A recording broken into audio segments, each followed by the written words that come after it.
ओम नमः शिवाय। श्रावण मास महत्तम अध्याय 5। हरे कृष्णा, राधे राधे।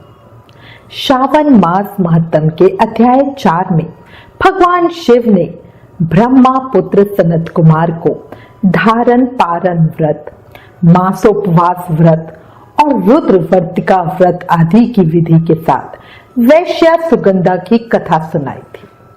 अब आज इस अध्याय में श्रावण मास में किए जाने वाले विभिन्न व्रत अनुष्ठानों और रविवार व्रत वर्णन में सुकर्मा ब्राह्मण की कथा सुनेंगे। भगवान शंकर बोले, हे सनत कुमार, करोड़ों पार्थिव लिंगों के महत्तम तथा पुण्य का वर्णन नहीं किया जा सकता। जब एक लिंग महत्तम की कथा कहना ही असंभव जान पड़ता है तो फिर कोटि लिंगों का महत्तम कौन कह सकता है। यदि मनुष्य में करोड़ लिंग निर्माण करने की शक्ति ना हो तो उसे केवल 1000 लिंगों का निर्माण करना चाहिए। इसमें भी सामर्थ्य ना हो तो 100 लिंग या फिर इस मास में केवल 1 लिंग बनवाना चाहिए। इस मास में केवल 1 शिवलिंग बनाने पर भी जीव मेरे पास निवास कर सकता है। कामदेव के शत्रु भगवान शंकर का 16 उपचार से षड-अक्षर मंत्र ओम नमः शिवाय मंत्र सहित अर्चन करना चाहिए। ग्रह यज्ञ करके उद्यापन करना चाहिए। उसके बाद हवन करना चाहिए और ब्राह्मणों को भोजन कराना चाहिए। हे सनत कुमार, इस अनुष्ठान को करने वाले की असमय या अकाल मृत्यु नहीं होती। इस मास का व्रत बांझपन को दूर करने वाला, सभी विपत्तियों का नाश करने वाला तथा सभी संपत्तियों की वृद्धि करने वाला है।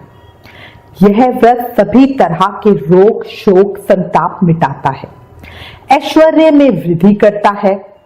मृत्यु के पश्चात वह मनुष्य कल्प पर्यंत मेरे समीप कैलाश वास करता है।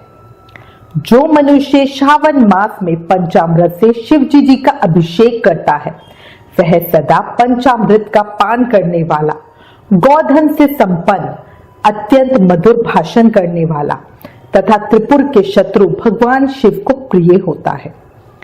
जो इस मास में अनुदान व्रत करने वाला तथा हविष्य अन्न ग्रहण करने वाला होता है वह चावल आदि सभी प्रकार के धान्यों का अक्षय निधि स्वरूप हो जाता है। पत्तल पर भोजन करने वाला शेष मनुष्य स्वर्ण पात्र में भोजन करने वाला हो जाता है तथा शाक को त्याग करने से शोक का हरण हो जाता है। श्रावण मास में केवल भूमि पर सोने वाला कैलाश में निवास प्राप्त करता है। इस मास में एक भी दिन प्रातः स्नान करने से मनुष्य को 1 वर्ष स्नान करने के फल का भागी कहा गया है। इस मास में जितेंद्रिय होने से इंद्रिय बल प्राप्त होता है। स्फटिक मणि, पत्थर, मिट्टी, मरतक मणि से बना हुआ या स्वयं बनाए हुए शिवलिंग अथवा चंदन, मक्खन या किसी और विधि से बनाए हुए शिवलिंग की मात्र एक बार पूजा करने से 100 ब्रह्म हत्याओं का पाप नष्ट हो जाता है। किसी तीर्थ क्षेत्र में सूर्य ग्रहण या चंद्र ग्रहण के अवसर पर 1 लाख जाप से जो सिद्धि होती है वह इस मास में एक बार के जाप से ही हो जाती है। अन्य समय में जो 1000 नमस्कार और प्रदक्षिणाएं की जाती है उनका जो फल होता है वह इस मास में एक बार नमस्कार और प्रदक्षिणा करने से ही प्राप्त हो जाता है।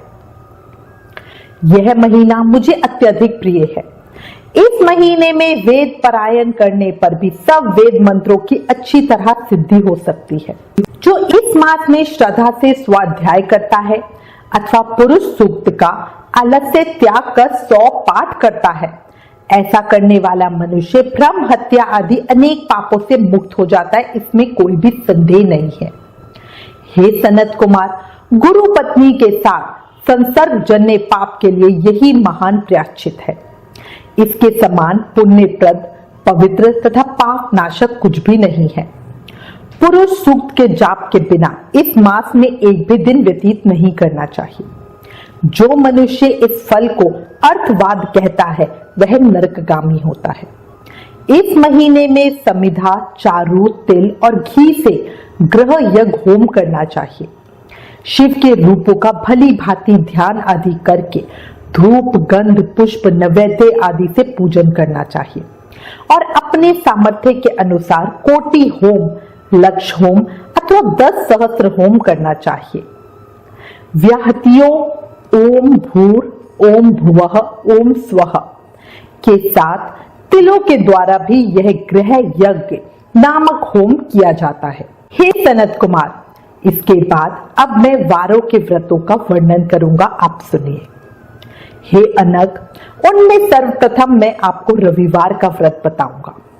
इस संबंध में लोग एक प्राचीन इतिहास को कहते हैं। प्रतिष्ठानपुर में सुकर्मा नामक एक दरिद्र ब्राह्मण रहता था। वह भिक्षा से ही अपना गुजारा चलाता था। एक बार वह भिक्षा मांगने के लिए घूमते घूमते नगर में गया। घूमते घूमते वहां एक गृहस्थ के घर में भिक्षा मांगने के लिए गया। वहां कुछ स्त्रियां आपस में मिलकर रविवार का व्रत कर रही थी। उस ब्राह्मण को देखकर उन स्त्रियों ने पूजन सामग्री को शीघ्रता पूर्वक ढक दिया। इस पर वह ब्राह्मण उन स्त्रियों से बोला, हे शेष स्त्रियों, आप सबने इस व्रत को क्यों छुपा लिया है? आप सब साध्वी हैं, कृपया करके मुझसे इस व्रत की विधि कहिए। समदृष्टि रखने वाले सज्जनों का तो उपकार ही स्वार्थ है, क्योंकि परोपकार जैसा दूसरा धर्म तीनों लोकों में नहीं है।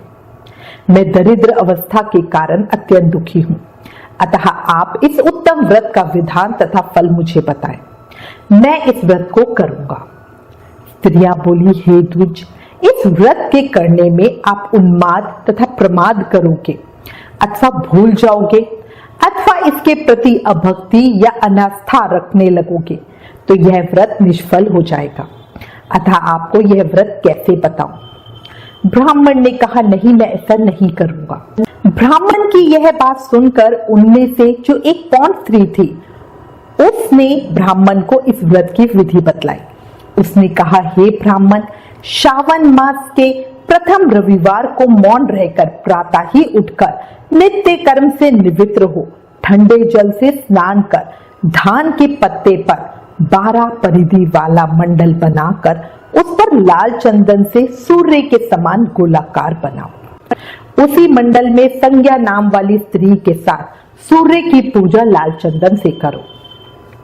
सूरज के 12 मंडलों पर लाल चंदन के साथ साथ लावा तथा जप, अर्ध, भक्ति और श्रद्धा सहित सूर्य भगवान को प्रदान करने चाहिए। इस अर्ध में रक्ताक्षत, जप, फूल और उपचार शामिल हो।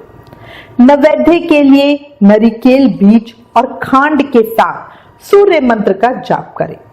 स्तवन और नमस्कार के लिए 12 मंत्रों का प्रयोग में लाएं और 12 बार प्रदक्षिणा करके 6 सूत को एक जगह एकत्रित कर उसे 6 ग्रंथियों से युक्त कर दे।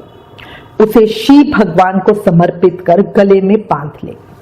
12 फलों वाला सूत्र विद्वान ब्राह्मण को दान कर दे। इस व्रत की विधि को किसी के सामने नहीं सुनाना चाहिए। हे विप्र, इस विधि से व्रत किए जाने पर धनहीन व्यक्ति धन प्राप्त करता है, पुत्रहीन पुत्र प्राप्त करता है, कोढ़ी कोढ़ से मुक्त हो जाता है, बंधन में पड़ा व्यक्ति बंधन से छूट जाता है, रोगी व्यक्ति रोग से मुक्त हो जाता है। हे विपेंद्र, अधिक कहने से क्या प्रयोजन? साधक जिस जिस अभिष्ट की कामना करता है वह इस व्रत के प्रभाव से उसे मिल जाता है। इस प्रकार श्रावण के 4 रविवारों और कभी कभी 5 रविवार में इस व्रत को करना चाहिए। इसके बाद व्रत की संपूर्णता के लिए उद्यापन करना चाहिए। हे विपेंद्र, आप भी इसी प्रकार करें, इससे आपकी सभी मनोकामनाओं की सिद्धि हो जाएगी। उसके बाद उन पतिव्रताओं को नमस्कार करके वह ब्राह्मण अपने घर आ गया। उसने जैसा सुना था उसी विधि से उस संपूर्ण व्रत को किया और अपनी दोनों पुत्रियों को भी यह विधि सुनाई। उस व्रत विधि के श्रवण मास से ही ब्राह्मण की दोनों कन्याएं अति रूपवान हो गई। लक्ष्मी देवी भी अब उस ब्राह्मण के घर में आकर वास करने लगे। इस प्रकार वह दीन ही ब्राह्मण कुबेर के तुल्य धनवान बन गया। किसी दिन उस नगर के राजा ने ब्राह्मण के घर से होकर राजमार्ग से जाते समय खिड़की में खड़ी उन दोनों सुंदर कन्याओं को देख लिया।